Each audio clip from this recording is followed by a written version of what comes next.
Madame, Monsieur, bonsoir, bienvenue à ce rendez-vous d'information. Ensemble, voyons les titres sommaires de ce journal.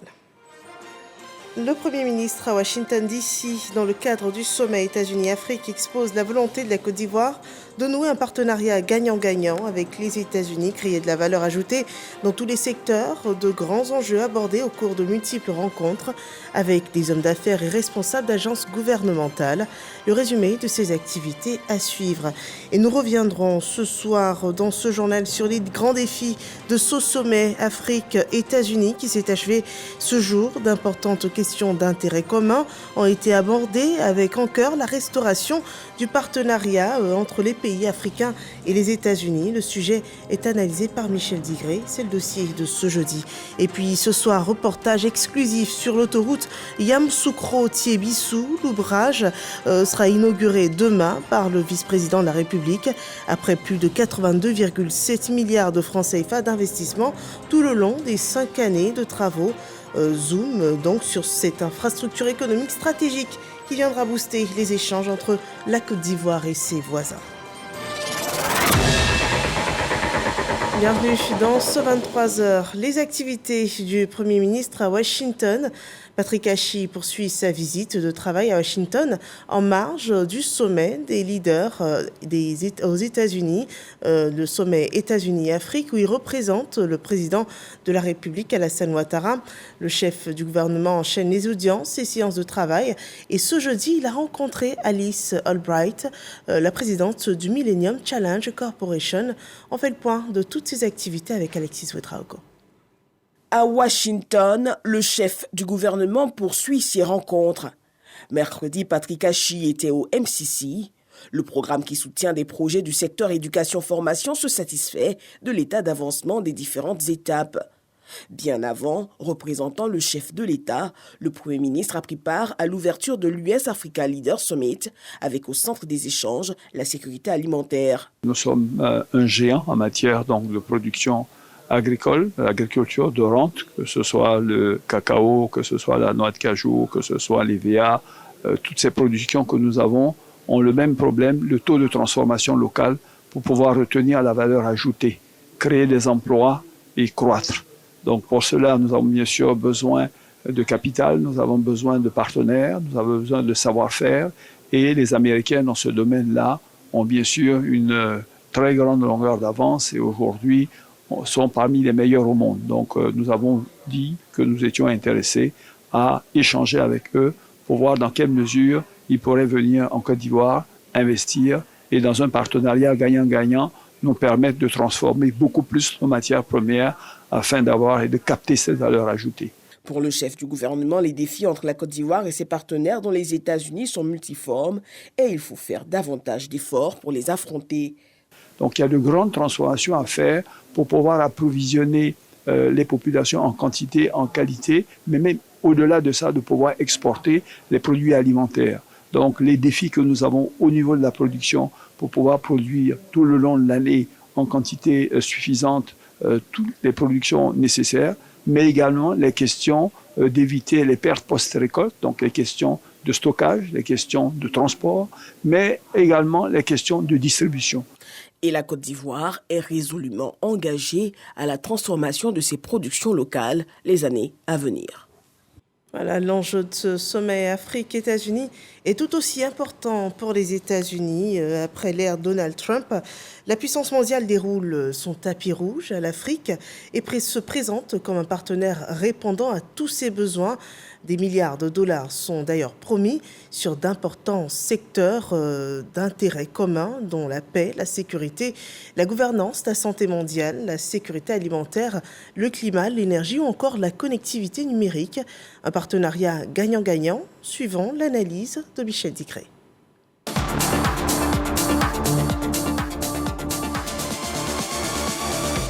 Longtemps accusés de délaisser l'Afrique, les États-Unis ont déroulé le tapis rouge pour une quarantaine de dirigeants africains dans le but de regagner une influence sur le continent. C'est le Premier ministre Patrick Hachi qui conduit la délégation ivoirienne à Washington. Dans cette campagne de charme pour séduire des partenaires africains parfois réticents, les États-Unis ont mis la main au portefeuille promettant de consacrer environ 36 000 milliards de francs CFA à l'Afrique sur 3 ans. En étroite collaboration avec le Congrès, les États-Unis s'engageront à verser 55 milliards de dollars à l'Afrique au cours des 3 prochaines années, dans un large éventail de secteurs, afin de relever les principaux défis de notre époque. Les autorités américaines ont toutefois assuré que ces financements et plus généralement l'engagement américain ne serait pas lié à l'attitude des pays africains face à la guerre en Ukraine, à l'heure où nombre d'entre eux refusent de condamner ouvertement la Russie. Il ne s'agit pas non plus d'une compétition avec les autres. Il ne s'agit pas de dire à nos amis et à nos partenaires ce qu'ils doivent choisir. Il s'agit d'offrir un véritable partenariat et, espérons-le, de construire ensemble une dynamique vers le haut et non une dynamique vers le bas. Ce sommet de 3 jours à Washington est censé relancer les relations des États-Unis avec le continent africain, laissé plus ou moins en jachère par l'ancien président Donald Trump au moment où la Chine et la Russie avancent leurs pillons sur le continent.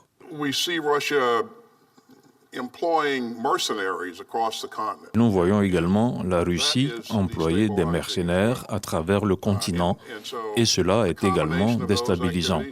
La combinaison de ces activités de ces deux pays, je crois que cela mérite d'y prendre garde et il est clair que leur influence pourrait être déstabilisatrice. Le président américain est en première ligne de cette offensive pour conquérir le cœur de l'Afrique. La tenue du premier sommet de ce type en 2014 a été un moment décisif pour cimenter un nouveau type de partenariat entre nos nations. Ce partenariat n'est pas destiné à créer des obligations politiques, à créer de la dépendance, mais à stimuler des succès partagés et à créer de l'opportunité. J'insiste là-dessus. Joe Biden a reçu les dirigeants africains à la Maison-Blanche pour un dîner portant un toast à la promesse et au potentiel du partenariat entre les États-Unis et l'Afrique. Le président du Sénégal, par ailleurs président de l'Union africaine, Macky Sall, abonde dans le même sens. Nous partageons le même esprit. Nous voulons faire avancer notre programme commun avec vous et faire passer notre partenariat au niveau supérieur dans une approche inclusive réunissant le gouvernement, le secteur privé, la société civile et la diaspora africaine.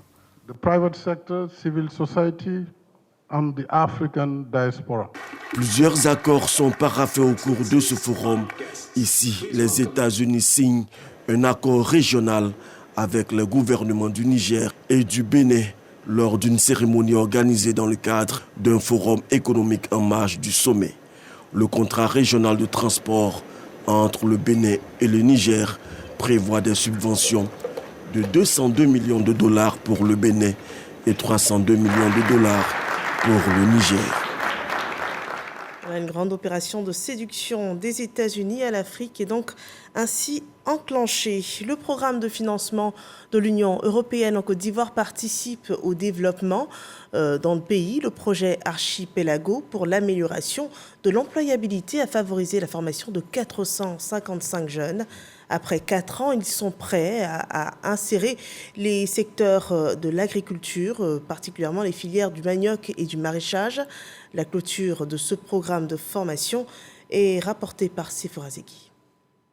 Ces jeunes, 455 au total, issus de la région du Bélier, ont été formés aux techniques culturales dans les filières manioc et maraîchage. Ils ont pris part au projet Archipelago, un programme financé par l'Union européenne à hauteur de 500 000 €, soit 328 millions de francs CFA. Et en fait, le projet consiste à les former et pendant la formation, on les aide à élaborer un projet de développement. C'est-à-dire que pour nous, l'idée, c'est qu'ils construisent leur business plan, leur plan d'affaires et qu'ils deviennent des agripreneurs. Ce projet accorde donc une attention particulière aux groupes vulnérables, notamment les migrants de retour, les jeunes sans emploi et les femmes. Après ce programme-là, on a su que nous sommes des jeunes entrepreneurs agricoles, mais aussi que nous pouvons changer nos manières de cultiver. Et grâce à ce programme, j'arrive aujourd'hui à produire et à commercialiser même sur le marché.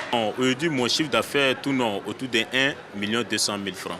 L'ambassadeur de France en Côte d'Ivoire est convaincu que cette initiative est une réponse à la problématique de l'emploi en Côte d'Ivoire. La France est donc fière d'accompagner la Côte d'Ivoire sur ce projet. L'agriculture, c'est la grande richesse de la Côte d'Ivoire. L'agriculture, c'est une priorité. Et parce que c'est une priorité pour la Côte d'Ivoire, eh bien c'est une priorité pour la France en Côte d'Ivoire. C'est aussi une priorité pour l'Union européenne en Côte d'Ivoire. Ce qu'on vient de voir aujourd'hui, c'est la rencontre de 3 priorités de la Côte d'Ivoire. 1, la jeunesse. 2, la formation professionnelle. Et 3, l'agriculture. Jano Aoussou Kouadio, président du Sénat et parrain de la cérémonie, se félicite de la réussite du programme qui est aujourd'hui une référence à Ravia. Et aujourd'hui, le centre de formation agricole de Ravia attire des jeunes Ivoiriens de toutes les régions de Côte d'Ivoire. C'est devenu un centre de référence et un centre d'expérimentation de la belle coopération France-Côte d'Ivoire, mais aussi de l'Union européenne. Merci beaucoup, monsieur de l'Union européenne, pour nous avoir soutenus. Je suis heureux de cette école mobile de formation qui pourra passer partout. Archipelago, projet d'une durée de 2 ans, est porté par un consortium de 6 co-demandeurs qui sont la Chambre régionale d'agriculture d'Auvergne-Rhône-Alpes en France, la Chambre nationale d'agriculture de Côte d'Ivoire, le Conseil régional d'Auvergne-Rhône-Alpes, le Conseil régional du Bélier, l'Institut national de formation professionnelle agricole et entrepreneurs du monde. Nous en venons à ce reportage exclusif sur l'autoroute de Yamoussoukro-Thiébissou. L'ouvrage sera inauguré demain par le vice-président de la République et aura nécessité plus de 82,7 milliards de francs CFA d'investissement depuis le lancement des travaux en 2017. Zoom donc sur cet ouvrage économique stratégique qui viendra booster les échanges entre la Côte d'Ivoire et ses voisins. C'est une visite avant la mise en service qui est réalisée ce soir par Mahama Traoré. Au cœur de la savane du centre, elle s'impose désormais et fièrement.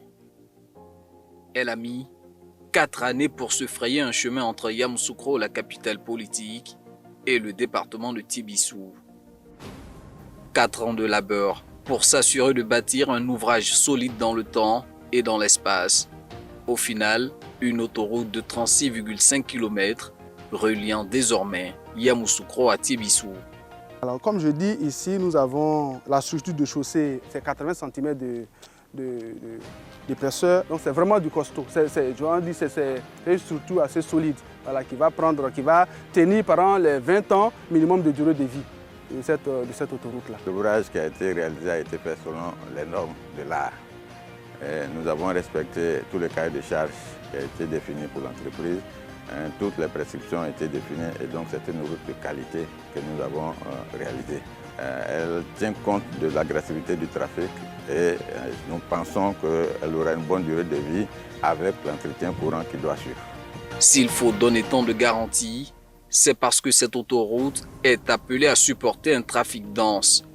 Elle n'est qu'une section de la longue route qui mène vers les frontières du Mali et du Burkina Faso, un tronçon constamment emprunté par des camions poids lourds, des autocars et d'autres types de véhicules.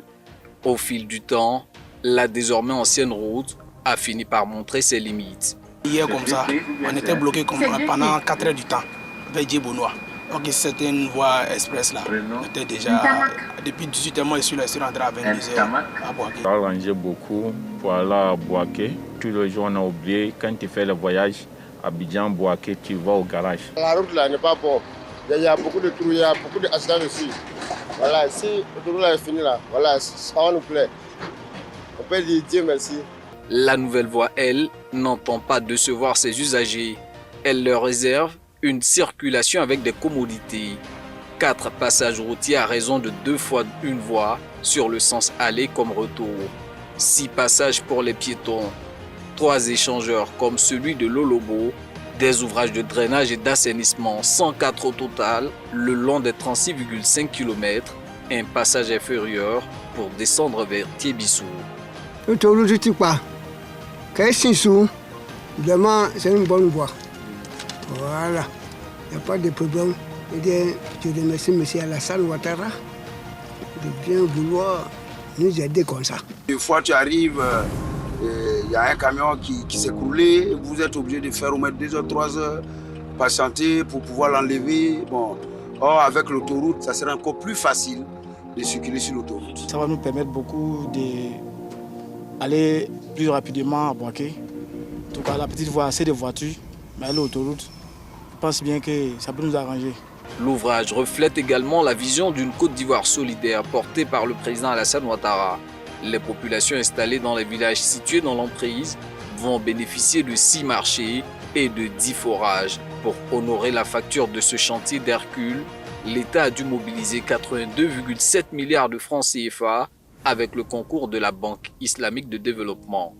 Cet ouvrage va avoir un impact positif, d'abord sur le moral de nos chauffeurs. Cet ouvrage va avoir un impact positif sur la durée de vie de nos véhicules. Et cet ouvrage va avoir aussi et surtout un impact positif sur la grave question de la préservation de la vie de nos passagers, de nos populations qui sont transportées. C'est ici, au pied de la rivière Caen, que l'autoroute Yamoussoukro-Tiébissou termine sa course. Un pont érigé sur ce cours d'eau va la relier à un autre tronçon autoroutier, la section Tiébissou-Boaké, dont les travaux sont en cours et devraient être livrés avant la CAN 2023. Un autre pas majeur vers la réalisation du projet d'autoroute Abidjan-Ouagadougou. Et voilà donc un bel ouvrage au centre de la Côte d'Ivoire, au cœur du pays. Le président de l'Assemblée nationale, Adama Bictogo, échange avec le président de la conférence consultative et politique du peuple chinois. Une visioconférence sur plusieurs axes, notamment la diplomatie parlementaire et aussi la réalisation de projets en Côte d'Ivoire. Moussa Konaté. Le président de l'Assemblée nationale, avec à ses côtés Thomas Kamara, président de la Commission des relations extérieures, échange par visioconférence avec le président de la conférence consultative et politique du peuple chinois, Zhang Jiabang. Les deux parties élaborent des axes de coopération dans divers domaines. La digitalisation de notre Assemblée, du fonctionnement de notre Assemblée nationale, notamment également la construction d'un complexe à Yamoussoukro, la capitale politique de la Côte d'Ivoire, d'un complexe devant abriter toute l'Assemblée nationale. Le renforcement de la collaboration entre les Assemblées nationales de la Chine et de la Côte d'Ivoire, également au centre des échanges. Le président de l'Assemblée nationale de Côte d'Ivoire a également informé de sa volonté d'organiser une visite officielle en Chine pour aller rencontrer le responsable de l'Assemblée nationale, de sorte à renforcer les liens dans le cadre de la diplomatie parlementaire. Le président Adama Bictogo s'est félicité de la parfaite relation bilatérale entre la Côte d'Ivoire et la Chine qui existe depuis 40 ans. La Chine et la Côte d'Ivoire continuent d'entretenir de bonnes relations. Au plan politique, la Côte d'Ivoire voudrais rassurer la partie chinoise de ce que l'Assemblée nationale, dans la droite ligne donc de la vision du président de la République, son Excellence Alassane Ouattara, attache un prix à l'unicité de la Chine. La Côte d'Ivoire ne reconnaît qu'une seule Chine, qui a pour capitale Beijing. La conférence consultative et politique du peuple chinois est une organisation composée des représentants du Parti communiste chinois, des partis démocratiques, des démocrates sans parti politique et bien d'autres. Elle joue un rôle important dans la vie politique de la Chine et dans la sauvegarde de l'unité du pays. À la Chambre haute du Parlement, on parle plutôt de budget pour l'année 2023, des secteurs de la santé, de l'emploi ou encore du social. Des plans d'action des départements ministériels sont à valider par la Commission des affaires économiques et financières du Sénat. Les ministres se succèdent donc à cette tribune et de belles perspectives pour ces secteurs en 2023 se dessinent selon le point de Kader Sogodogo que je vous invite à suivre. Le basculement de la Côte d'Ivoire au budget programme et la volonté manifeste du pays d'être abonné à la bonne gouvernance et aux pratiques d'un État qui se veut sérieux amènent le gouvernement à la transparence dans la gestion des deniers publics. Les budgets ministériels sont désormais rendus publics. Le ministre de la Santé, de l'Hygiène publique et de la couverture maladie universelle, Pierre Dimba, met l'accent sur le développement des infrastructures sanitaires, la poursuite de la couverture maladie universelle et des soins de qualité au profit des populations en 2023. Pour ce faire, il dispose d'un budget de plus de 635 milliards de francs CFA, y compris les salaires. Le ministre de l'Emploi et de la Protection sociale, Adama Kamara, a élaboré un programme chiffré qui dépasse les 52 milliards de francs CFA. Réconciliation et cohésion sociale, le ministre Kouadio Konan-Bertin dispose d'un peu plus de 4 milliards de francs CFA pour approcher davantage les populations. Le ministère de la Femme, de la Famille et de l'Enfant, plus de 23 milliards de francs CFA. Le ministère de la Solidarité et de la lutte contre la pauvreté, plus de 50 milliards de francs CFA. 2023, une Côte d'Ivoire qui va plus loin dans le social et la solidarité. Assurer les sénateurs que ce budget voté ce jour, cet argent servira effectivement au programme Filets socioproductifs qui compte prendre en charge en plus de 227 000 ménages qui sont dans le programme, 200 000 ménages, et au niveau de la solidarité, c'est de renforcer les mécanismes de réponse au choc. Donc nous donnons l'assurance aux sénateurs que le ministère travaillera comme il se doit pour arriver enfin à cette Côte d'Ivoire solidaire tant prônée par le président de la République. Ce sont des ministères à caractère humain qui représentent les points 2 et 4 du programme national de développement, donc sur la solidarité, sur l'action sociale. Et je pense que cela va s'amplifier pour l'année 2023 pour le bien des Ivoiriennes et des Ivoiriens. Tous ces budgets adossés à des programmes clairs ont séduit les sénateurs, membres de la Commission des affaires économiques et financières du Sénat. Ils ont été adoptés à l'unanimité. Voyons à présent le point sur la situation du coronavirus en Côte d'Ivoire.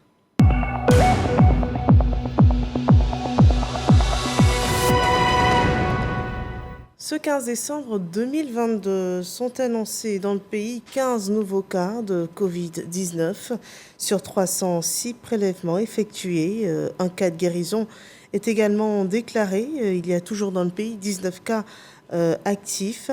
Et à cette date, au moins 23 262 019 doses de vaccins ont été administrées, des vaccins anti-Covid, donc des vaccins administrés au sujet en Côte d'Ivoire. Parlons de politique à présent, les recommandations du RESAO, le symposium régional du réseau des structures des gestions électorales en Afrique de l'Ouest, qui s'est tenu les 12 et 13 décembre 2022. Les présidents des commissions électorales de 15 pays membres de la CEDEAO se sont donc entretenus et ont fait le bilan de leurs activités pour le compte de l'année 2022. Leurs recommandations pour une inviolabilité et l'intégrité des élections dans la sous-région sont consignées dans ce reportage de Jean-Marc Djadji. 2 jours ont suffi pour ces membres d'organes de gestion d'élections de l'espace CEDEAO pour dresser leur plan d'action. Une liste de recommandations pour traduire fidèlement la volonté du peuple dans les résultats électoraux. Entre 2020 et 2022, la sous-région a enregistré 4 putschs militaires et 6 élections contestées. Des élections générales sont prévues dans une demi-douzaine de pays de la CEDEAO. Le réseau des structures de gestion électorale en Afrique de l'Ouest, RESAO, s'engage donc à sensibiliser et à impliquer tous les acteurs politiques afin d'éviter les crises. En période électorale, les présidents de commissions électorales ont besoin de soutien de leurs pairs.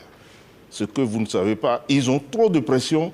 Tout ce qui se passe lors des élections est sur leur tête et on ne se demande pas les autres branches qui doivent intervenir dans le processus électoral. C'est pour ça que, sous la présidence du président Culbert, nous avons mis en place désormais une mission de soutien des pairs à chaque élection présidentielle dans la région. Les experts de la fêtière des commissions électorales se sont engagés à l'issue de ces travaux et partagent d'expériences à consolider leurs efforts. Tous les membres des commissions de l'espace CEDEAO présents ont chacun donné leur contribution, lesquelles contributions ont permis d'avoir une expérience qui sera consolidée dans un document Le RESAO, qui est cette structure de l'Afrique de l'Ouest en charge des élections, a eu 3 grandes activités. Celle qui est relative au soutien et au partage d'expériences auprès des autres commissions électorales sœurs de l'espace CEDEAO. Le manque de moyens financiers pour le comité de pilotage du RESAO a notamment été évoqué durant sa 8e Assemblée générale tenue en présence des 15 pays membres de la sous-région.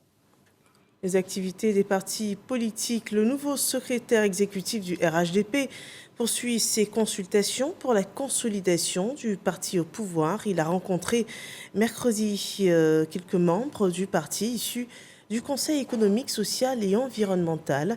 Le point de leur rencontre et échange dans ce reportage d'Abdoulaye Koné et Soro Abou.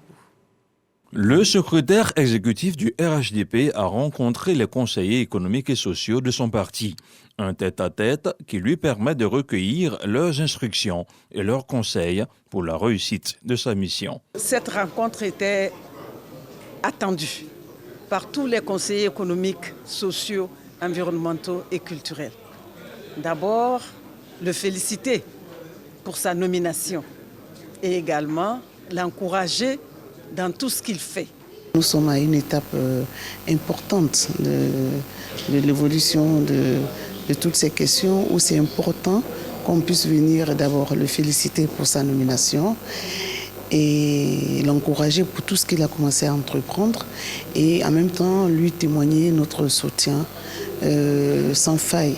Il y a des informations très importantes qui nous ont été données et nous sommes invités en tant que RHDP de nous impliquer dans l'animation du parti sur le terrain. Le ministre Cissé Ibrahima Bakongo s'est surtout engagé à maintenir le contact avec toutes les structures du parti. Le contact entre eux et le parti va permettre donc au parti de continuer d'alimenter par la réflexion les différentes institutions où ils sont, mais également de recueillir tous les projets, toutes les analyses, toutes les idées qui sont partagées dans les institutions.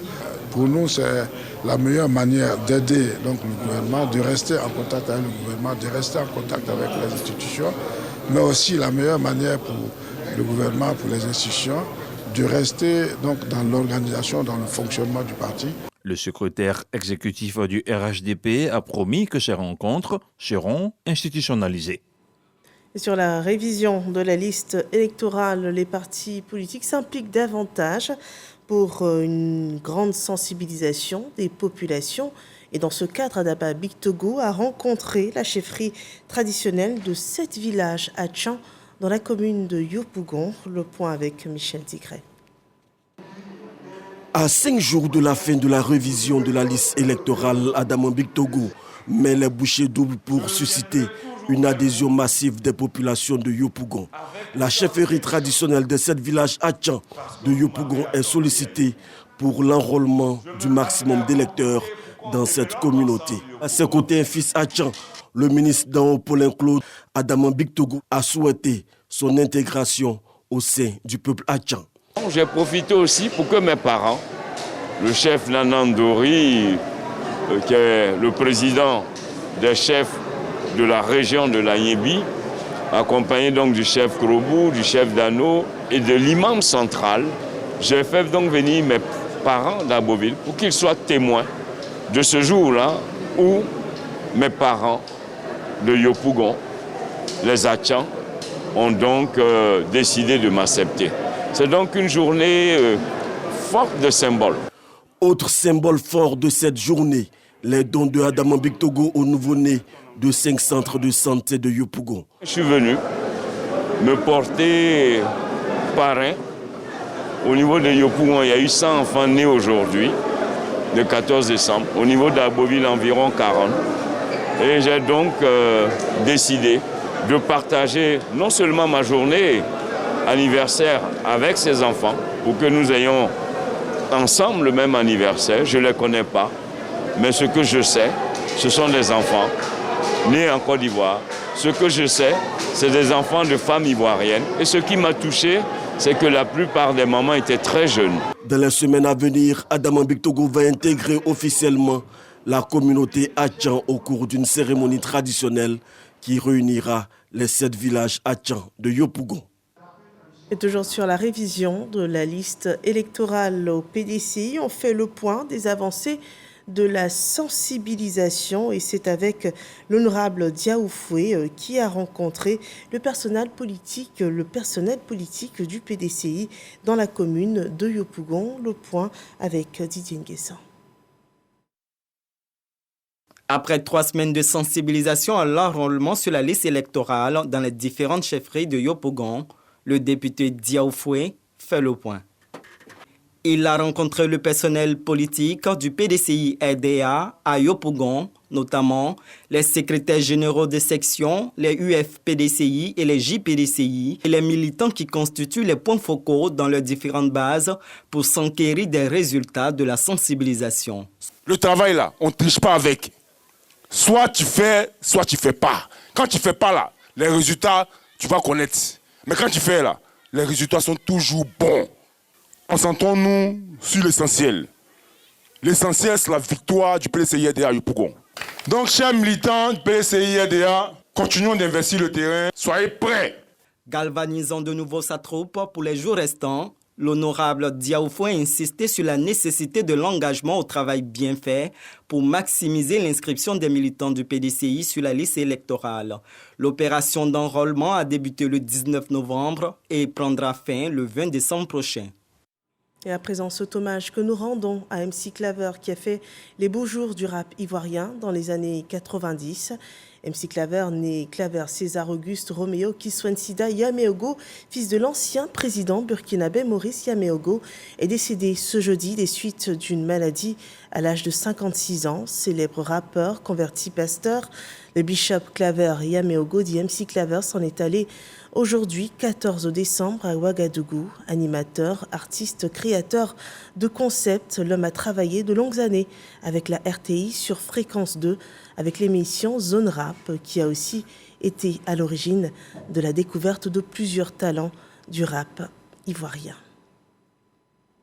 Voilà, paix à son âme. C'est ici qu'on s'arrête pour cette édition d'information. Merci de nous avoir suivis.